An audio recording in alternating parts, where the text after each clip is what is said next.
नमस्कार, मैं नवल सिंह फिर आपके साथ हूं और आज हमारी जो विशेष वार्ता है वो है शिक्षक दिवस को लेकर।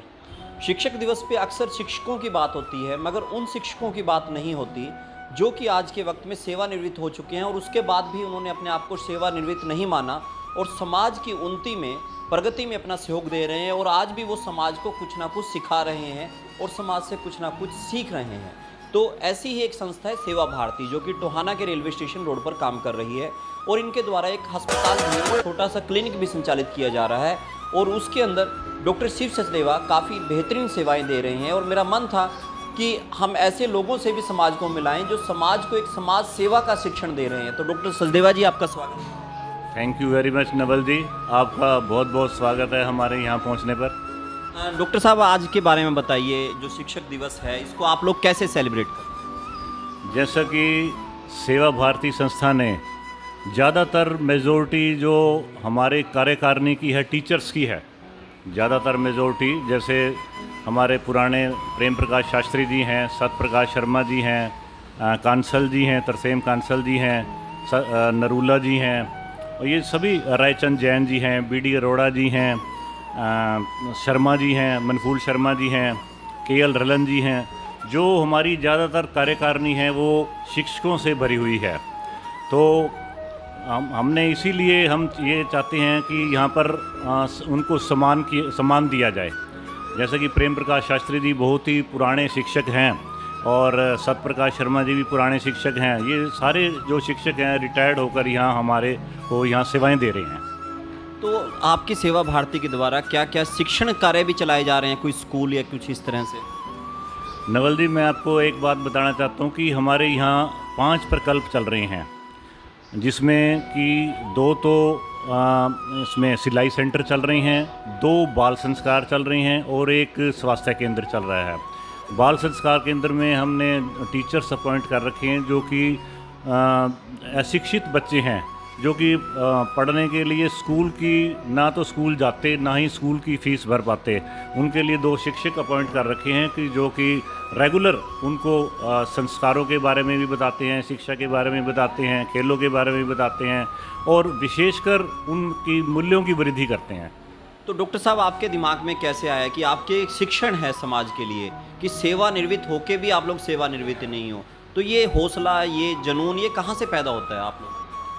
देखो, हमारे पास जितने जो मेरे को मोटिवेशन मिलता है, हमारे पास सारे जितने भी हैं, प्रेम प्रकाश शास्त्री जी हैं, देखो 86 ईयर ओल्ड हैं, जो कि बहुत ही पुराने शिक्षक हैं और बहुत ही पुराने वॉलीबॉल के प्लेयर भी हैं और साइकिल, आज भी साइकिल पर आते हैं।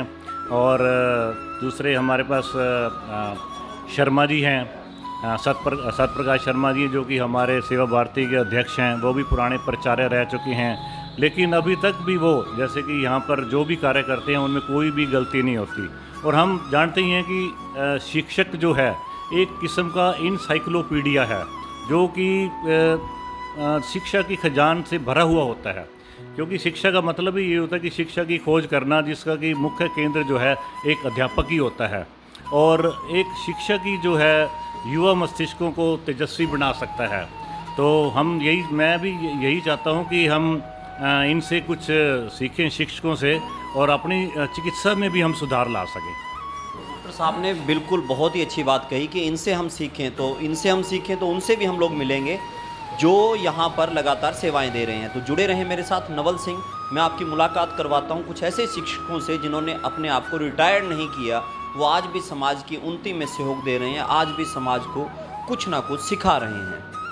आज हम पहुँचे हैं सेवा भारती के क्लिनिक पर और यहाँ पर आज शिक्षक दिवस के मौके पर उन व्यक्तियों को, उन शिक्षकों को सम्मानित किया जा रहा है जिन्होंने कि अपना जीवन पूरी तरह से समाज को दिया हुआ है और उन्होंने अपने आप को रिटायर नहीं समझा। वो आज भी यहाँ पर लगातार अपनी सेवाएं दे रहे हैं, समाज को सेवाएं दे रहे हैं। ये जो उम्र होती है, जिस उम्र में लोग बीमारी का शिकार होकर घर बैठ जाते हैं, कुछ ये शिक्षक हमारे सामने आज उदाहरण हैं जो कि आज भी अपनी सेवाएं दे रहे हैं समाज को और लगातार सेवाएं देते हुए किसी न किसी के लिए आदर्श बने हुए हैं और आज इन सबको सम्मानित किया गया है। तो हम चाहेंगे हम इनसे बातचीत भी करें, इनके बारे में जानें कि इनका जीवन कैसे अब तक आदर्शों से भरा रहा और कैसे आज समाज को ये अपना सहयोग दे रहे हैं। तो वार्ता शुरू करते हैं। आप यहाँ सेवा भारती में लगातार आ रहे हैं, तो मेरा अनुरोध रहेगा एक बार आप परिचय दीजिए और बताइए आप लोग यहाँ पे क्या काम कर रहे हैं। हाँ जी, मेरा नाम तरसेम कुमार कंसल, और मैं पिछले 8-10 साल से सेवा भारती से जुड़ा हुआ हूँ और इस समय मैं सेवा भारती का जनरल सेक्रेटरी हूँ। और इसके अलावा भी मैं योगाश्रम से जुड़ा हूँ, और इसके अलावा हमारी मेरी सेवा समिति है उसका भी मैं कैशियर हूँ, और RSS से भी जुड़ा हुआ हूँ। मैं 4 संस्थाओं से जुड़ा हुआ हूँ और मेरा मकसद रहता है कि मैं कुछ ना कुछ समाज के लिए और कुछ ना कुछ ऐसा कार्य करूं जिससे मुझे भी संतुष्टि मिले और कुछ मैं समाज के लिए कर सकूं। बिल्कुल। हाँ जी बाबूजी, आप तो लगातार लगे हुए हैं, और कैसे, कितनी ऊर्जा मिलती है, कहाँ से मिलती है आपको ये ऊर्जा? प्रेम प्रकाश शास्त्री 92 से सेवा भारती शुरू की थी मेरे और कुछ साथियों ने, तब से लगातार ये काम चल रहा है और 19 साल मैंने गवर्नमेंट हाई स्कूल में बच्चों को पढ़ाया है। तो मेरे लिए जो सेवा कार्य है ये एक जीवन का अंग बन चुका है। तो ये यानी मेरी रग रग में समाया हुआ है और मेरी हर वक्त ये प्रयत्न रहता है कि मैं कुछ ना कुछ समाज की भलाई के लिए करता रहूं। तो आपके द्वारा इतने लोगों को भी मोटिवेट किया जाता है, तो लग रहा है अभी संख्या बढ़ रही है, संख्या कम हो रही है? पहले सेवा भारती में 2-3 आदमी थे जो मैंने जोड़े, उनकी उम्र ज़्यादा हो गई, वो छोड़ गए। हालांकि मेरे से वो छोटे हैं आयु में, फिर छोड़ गए वो। इसके बाद सतप्रकाश जी जोड़े, मैंने फूल जी जोड़े साथ में, तरसेम जी जोड़े साथ में, भाटिया साहब हैं बैठे हुए आपके सामने। ऐसे हमने 5-10 साथी अपने साथ जोड़े हैं। अब ये टीम पूरी तरह से सक्षम है, पूरा काम ये जो चला सकते हैं सेवा भारती का। हाँ जी, आप भी काफ़ी समय से सेवा दे रहे हैं। ऐसा है, मैं सतप्रकाश शर्मा रिटायर्ड हेडमास्टर, मुझे 19 साल हो गए रिटायरमेंट हुए। उसके बाद तभी से मैं इसके साथ जुड़ा हुआ हूँ और अब मैं प्रधान के पद पर कार्यरत हूँ और अब मुझे बड़ा आनंद आता है कि सेवा करने के लिए। और उसके बाद मुझे समाज से ही पूरी ऊर्जा मिलती है और प्रेरणा मिलती है कि मैं जब तक सांस चलती है तब तक मैं काम करता रहूं। उसके साथ ही मैं अपना श्री कृष्ण गौशाला जो उसका सदस्य स्थायी सदस्य हूँ, मैं वहाँ भी टाइम पे टाइम सेवा देता हूँ और जब भी समय मिलता है तो मैं अपना यहीं पे काम करता हूँ। ऐसे है जी, अब मैं पहले तो आड़त की दुकान थी मेरी, जब से वहाँ से हटा हूँ तो इनके साथ लगा हुआ हूँ। अब ये कोरोना की वजह से हमारा काम कुछ कम हो गया है, नहीं तो हम यहाँ सिलाई सेंटर चलाते थे, वहाँ जाना पड़ता था और दूसरे सेंटर खोले हुए थे ट्यूशन वगैरह के लिए। अब ये डॉक्टर साहब की वजह से यहाँ हम भी आ जाते हैं, टाइम भी दे जाते हैं और काम भी कर जाते हैं। नहीं, जब कोरोना के काल में जब सबको डर लगता है, आप बुजुर्गों को डर नहीं लगता? ऐसे है जी, डॉक्टर साहब बैठे हैं, हमें क्या डर लगना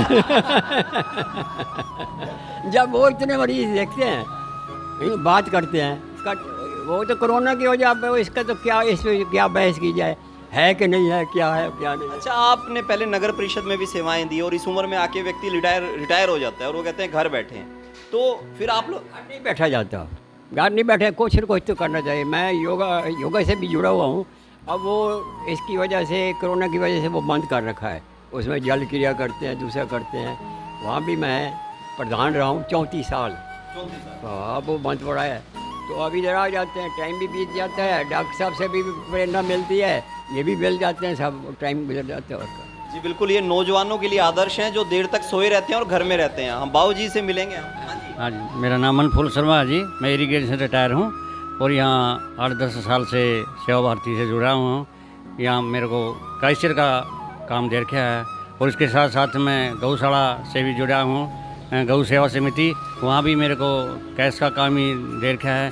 तो इसलिए अच्छा टाइम पास हो जाता है, कुछ सेवा हो जाती है इस बहाने से, और समाज की सभी की गौ माता की इस पर मेहरबानी है और मिलना जुलना चला जाता है सभी से। डॉक्टर साहब से मिलकर बड़े खुश होते हैं, आनंद आते हैं, दुख सुख में साथ देते हैं। हम परिवार बन गया हमारा सभी का, एक किस्म का, सभी जुड़कर रहते हैं, प्रेम से रहते हैं, अच्छा लगता है, बहुत दिल खुश होता है। बहुत अच्छा लगता है, सब मिल के रहते हैं। हाँ जी, गौशाला के बारे में कितने समय से आ रहे हैं यहाँ पे? मैंने आज तक कभी अच्छा, तो काम करने में सबसे आगे हैं मगर बोलते नहीं, और यही इन बुजुर्गों की खासियत है। आज हम इन सबसे मिले और मुझे लगता है कि शहर को और शहर के उन नौजवानों को इनसे बड़ी प्रेरणा लेनी चाहिए जो कि घरों में रहते हैं, सुबह लेट उठते हैं और उसके बावजूद उनको शाम को लग जाता है कि वो थक गए। ये देखिए, जीवन की संध्या में भी ये जो बुज़ुर्ग हैं, ये जो हमारे आदरणीय बुज़ुर्ग हैं, सम्मानीय नागरिक हैं, वो नहीं थके और आज भी वो समाज के लिए काम कर रहे हैं और अभी भी उनके मन में ये है कि हमें अच्छा लगता है। ये आप देखिए कितनी ऊर्जावान बात है और इस ऊर्जा से हम सबको ऊर्जा लेनी चाहिए और ये समाज के असली शिक्षक हैं जो आज भी समाज को शिक्षा देने का काम कर रहे हैं। तो इसी तरह के खास लोगों से टोहाना की खास नगरी में मैं नवल सिंह आपकी मुलाकात करवाता रहूँगा। फिर मिलते हैं एक नए स्थान पे नए लोगों के साथ। तब तक के लिए जय हिंद, जय भारत।